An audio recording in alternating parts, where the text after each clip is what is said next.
ini nanti kalau memang wahyu itu turun pada dia, tas gitu, aduh. Benar-benar kaliber internasional ya. Internasional. Iya, karena berarti berbandingnya sangat hebat sehingga luar negeri pun manut gitu. Iya, manut. Iya. Negara-negara asing pada manut berarti luar biasa. Iya, betul.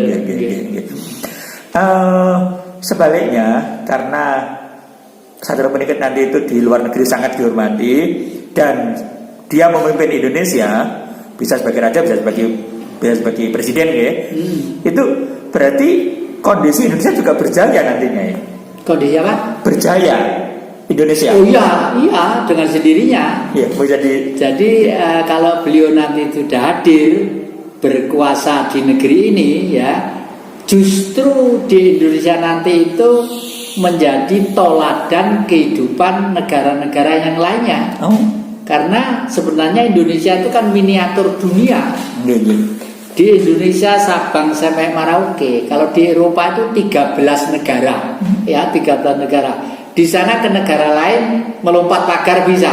Di sini antar kecamatan aja harus naik perahu. Tapi semuanya itu di bawah naungi sistem yang sangat bagus, sehingga tidak merasa ya ini oleh Pak Jokowi kan sudah dimulai juga sebenarnya. Dimulai misalnya di timur itu harga bensin dibuat sama ya, mulai dibuat jalan-jalan itu juga memulai untuk sebagaimana tugas beliau adalah sebagai ngisi waktu sehingga nanti itu secara nasional sudah kondusif dengan sendirinya dari sisi ekonomi, dari sisi ketentraman rakyat.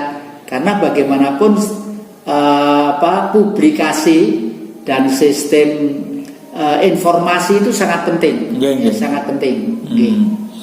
Ya, jadi karena negara-negara asing sangat menghormati, kita juga bisa berjaya. Oh iya, sangat bisa berjaya. Misalnya kita dengan Brunei Darussalam aja lah misalnya ya. Brunei Darussalam lah dipikirkan negara kecil, tapi sedikit agak sombong karena kaya raya. Lalu yang kedua di bawah naungan Commonwealth tadi itu. Jadi Inggris itu senjatanya juga akan melindungi sana. Tetapi sebenarnya kalau kita mau berobos ke sana, kalau niat kita jelek loh ya, untuk menghancurkan sana bisa berobos alas mau apa kan, tapi kan kita itu bukan bangsa seperti itu. Malah kalau bisa sudahlah Brunei seyogianya adalah kita hidup bersama-sama, kita itu satu rumpun. Nah, contoh yang sudah merasa kecewa sekarang itu mana? Timor Leste ya. Timor Leste pada waktu itu diuju-ujui sama Barat, sama Portugis ya, untuk pisah dari Indonesia. Setelah pisah dan sekarang miskin sekarang. Bayangannya Eropa kalau Timur-Timur itu dimiliki, nanti kalau ada apa-apa untuk Indonesia, kapal sana datang ke sana kan tidak masalah, sudah punya mereka, ya toh. Tapi dia lupa bahwa perutnya itu isinya itu dari Indonesia. Iya. Sekarang Timor Leste jadi negara miskin kan? Negara miskin sekarang, itu ya. Saya lihat nanti Indonesia dan dunia di bawah Satrio Piningit, di komando Satrio Piningit, itu akhirnya mirip-mirip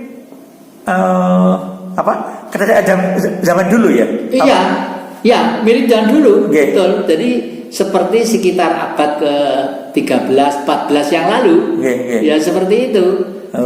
Mungkin sekarang nanti itu lebih radikal, lebih canggih, lebih revolusioner lagi dari sisi budaya karena sudah banyak alat komunikasi yang canggih itu ya.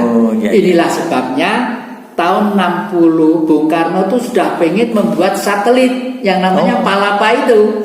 Sebenarnya sebelum Barat itu Bung Karno sudah terasa bahwa Indonesia itu dijaga oleh satu kamera gitu loh ya. Iya.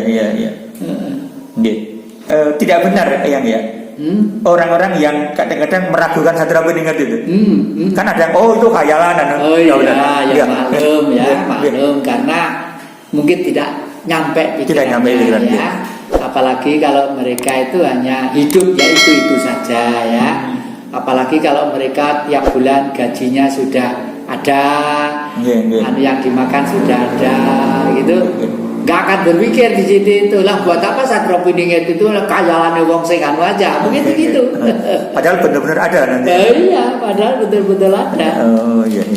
Kalau saya sebagai orang politik, sekolah di politik, sekolah di ekonomi dan memahami spiritual, saya tiga kacamata itu saya pakai ya. Gimana ya? Jadi secara ekonomis bahwa Indonesia itu semakin menderita secara ekonomis.